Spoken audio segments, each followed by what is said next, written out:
All right, the next branch we're going to be talking about is the executive branch. This is the president, the vice president, and the cabinet members. It is found in Article 2 of the Constitution.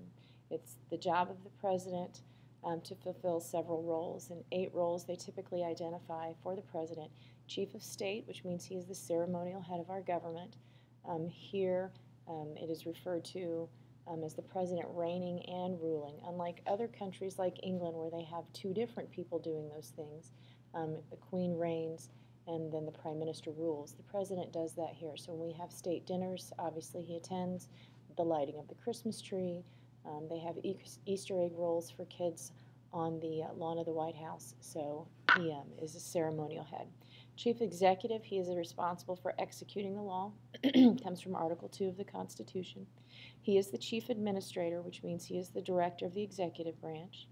He is Chief Diplomat, and diplomat deals with foreign policy, so he is the main architect and the spokesperson to the rest of the nation. He is Commander-in-Chief, which makes him the head of the military, so he can commit troops. And if you'll notice, and this is unlike some other countries, the head of our military is actually a civilian. So Barack Obama is a civilian. He is not a member of the military, and he is Commander-in-Chief. He is the chief legislator. He is responsible for going before Congress once a year and giving what's called the State of the Union Address, and that is set out in the Constitution. Congress is the one who passes laws, but he is the person who submits public policies for them to go ahead and do this. So he tries to set the agenda of what Congress is going to do for the rest of the year. He is the head of the Democratic Party right now. Barack Obama is because as president he is chief of party, so he is the acknowledged leader of the party. And he's also the chief citizen. So we typically as constituents look to the president in times of crisis. During 9/11, George Bush goes to ground zero. During times of natural disasters, sometimes during shootings at schools and things like that, everyone looks to the president. 3 qualifications to be president. They have to be 35 years old. And the youngest ever to serve was Teddy Roosevelt at 42, and he becomes president after the assassination of William McKinley. But the youngest actually ever to be elected was John F. Kennedy at 43, and then Ronald Reagan was the oldest at 69. They also must be a natural-born citizen. So they have to have been born in the United States, and they have to have lived 14 years in the United States. Vice President must also meet these 3 requirements, just in case they become president. And the first president to meet all 3 of these qualifications was Martin Van Buren. The Constitution says you must be 35 years old and a natural-born citizen at the time of the signing of, or these at the time of the signing of the Constitution, because obviously none of the Founding Fathers were born in the United States because it didn't exist. Presidents serve 4 terms, and originally there were no limits to the number of terms that they could run. But George Washington started a tradition called the no third term tradition. He felt like no president should run and be president for more than 2 terms, because then this would start to look like they were a monarch again.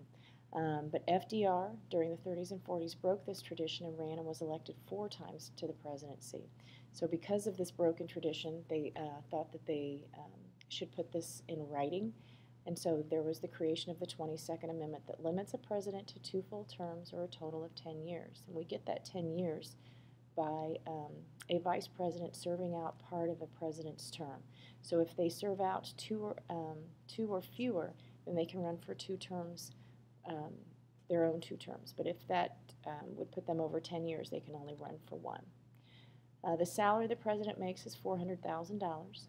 They do get a $50,000 expense account and all kinds of benefits, obviously living in the White House, Camp David, which is a retreat that they have, Air Force One, which is the plane, Marine One, which is the helicopter. Obviously they have limousines and security and all kinds of perks. Barack Obama is the 44th President of the United States. Notice I put POTUS there, which stands for President of the United States. But 43 men have served as president, and that is because Grover Cleveland was the 22nd and the 24th president, and he is the only person to serve 2 non-consecutive terms. The 25th Amendment, until that time, if something happened to the president, the vice president by tradition only became president. And actually in the Constitution just says that he would take over his duties. But when John Tyler becomes president through secession, because of the death of William Henry Harrison after a very long inaugural address and a bout with pneumonia for about a month after he becomes president, William Henry Harrison dies, John Tyler becomes president. But the 25th Amendment actually puts that in writing, and it says the president or vice president becomes president. But then it also gives a way to fill for vacancies in the vice presidency. When John Tyler takes over that presidency, there is no vice president, and that is the case for every vacancy in the vice presidency up until the 25th Amendment. And so Gerald Ford is the first president to take office under this procedure. And this is a very kind of interesting how this all happened. Gerald Ford is Richard Nixon's vice president, but he's actually his second vice president. Nixon and Spiro Agnew were elected as president and vice president, but Spiro Agnew must resign due to tax evasion issues. So Nixon nominates Gerald Ford, the Senate confirms him, and then eventually Nixon goes on to resign because of the Watergate scandal.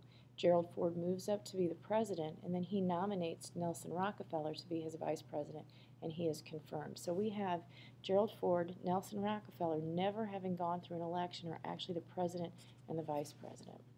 So the line of secession was created in the Presidential Succession Act of 1947.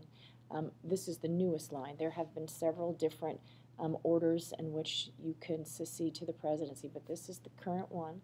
So you have the vice president, then the Speaker of the House, the President pro tem, Secretary of State, and then all of the cabinet positions in order of the office was created. Make sure you know who, what the line of secession is up through this, and make sure you know who they all are.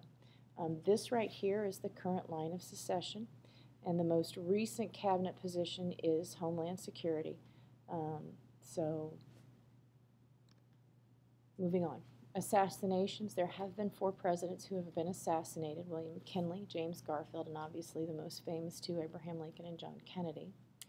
And just a little bit about the vice presidency. The first vice president was John Adams. Our current vice president is Joe Biden, and he is a Democrat.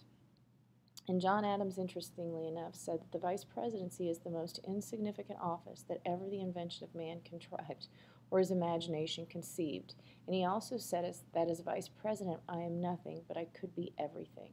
So he's basically saying that the 2 constitutional duties that the vice president has, and make sure you know these, is they are to take over in case something happens to the president, and they are president of the Senate. So, there really are no other duties. He says they basically are the president in waiting. So he says, and that's what he means when he says the vice president means nothing, but at any moment he could be the leader of the free world. And this is the only position that the president cannot fire.